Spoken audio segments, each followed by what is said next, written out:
हर दिन कॉलेज जाते वक्त किशन नाम का एक लड़का 3 लड़कियों का मजाक उड़ाया करता था। लेकिन एक दिन शिल्पा नाम की लड़की ने ठान लिया कि अब वह चुप नहीं बैठेगी। उसकी सहेलियों को लगा कि वह किशन को डांटेगी, मगर शिल्पा ने उससे कुछ और ही मांगा। उससे कहा कि वह उसे स्कूटर चलाना सिखाए। अगले ही दिन से किशन शिल्पा को स्कूटर चलाना सिखाने लगा। शिल्पा को ये आजादी और अनुभव बहुत अच्छा लगा, पर उसे अंदाजा नहीं था कि उसकी जिंदगी का एक बहुत ही अंधेरा हिस्सा किसी कोने में पड़ रहा है। गांव का एक छोटा लड़का रोज छुपकर शिल्पा को नहाते हुए देखता और फिर दीवारों पर उसके शरीर के हिस्सों की तस्वीरें बनाता।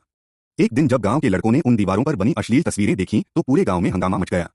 शिल्पा के पिता शर्म से लाल हो गए। उन्होंने उन तस्वीरों को मिटाने की कोशिश की, लेकिन शर्म और समाज के डर में उन्होंने शिल्पा की बात सुने बिना उसे घर में बंद कर दिया।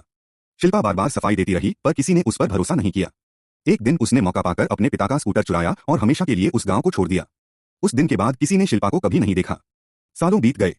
वहीं तीनों लड़के किशन और उसकी दो दोस्तें अब बड़े हो चुके थे।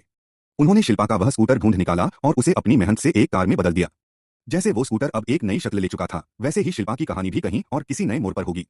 पर सबसे बड़ा सवाल अब भी वही है, क्या स्कूटर मिलने से सब कुछ ठीक हो गया?